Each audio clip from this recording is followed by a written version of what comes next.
I was told a story about a guy that was close to Warren Buffett, and this guy, we'll call him Bob, was driving in Omaha with Buffett in late 2009. The global economy was crippled at this point, and Omaha was no exception. Stores were closed, and businesses were boarded up as they drove down the street.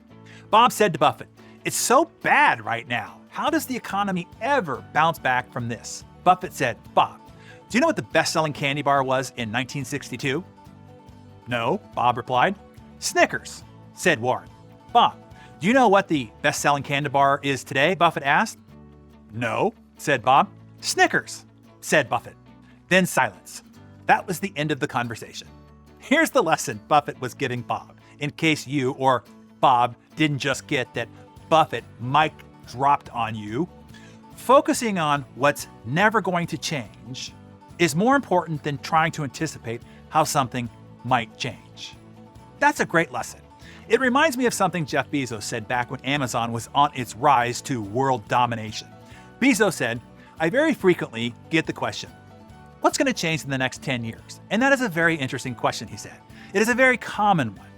He said, "I almost never get the question, what's not going to change in the next 10 years? And I submit to you that the second question is actually the more important question of the two," said Bezos, "because you can build a business strategy around the things that are stable in time."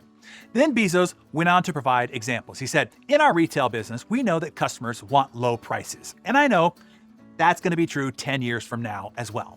They want fast delivery, and they want a vast selection. It is impossible to imagine a future 10 years from now where a customer comes up and says, 'Jeff, I love Amazon, but I just wish that the prices were a little higher.' Or, 'I love Amazon, I just wish that you would deliver a little more slowly.' Yeah, that's never going to happen."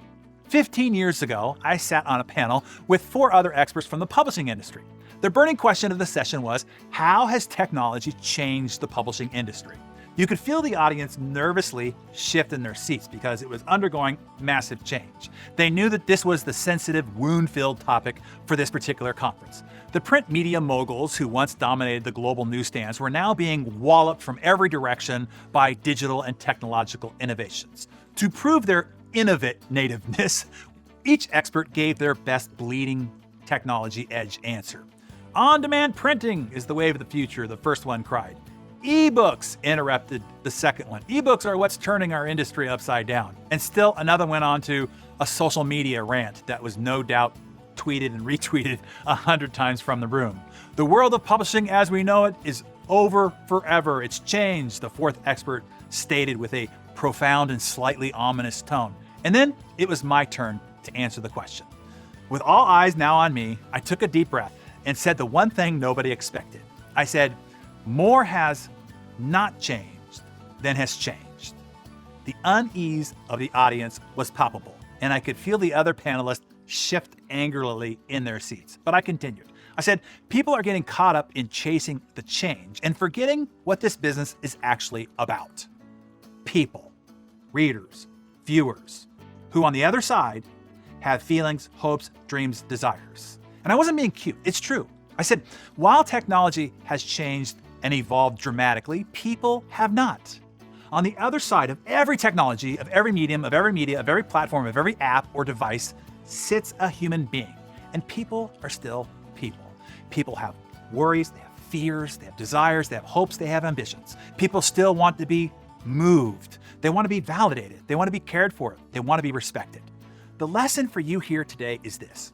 In a world of constant and rapid change, in a world of constant crisis and turmoil, still, most things haven't changed. And usually those things that haven't changed and won't change are where your great opportunities and sanity lies. So, for you, take out your Darren Daily Journal and ask yourself this morning, in your business or in your job, answer the Bezos question. What's not going to change over the next 10 years? What things will always be true? What things will always be important? What things will your clients always want? What things will your employees always want?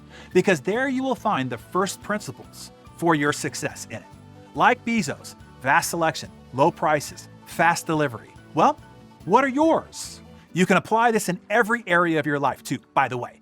In your marriage, what's going to be true 10 years from now? In your parenting, in your friendships, in your health and fitness.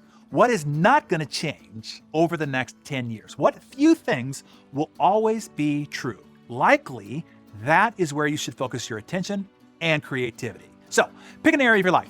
What are the unchangeables? And then share those with us in the comments below.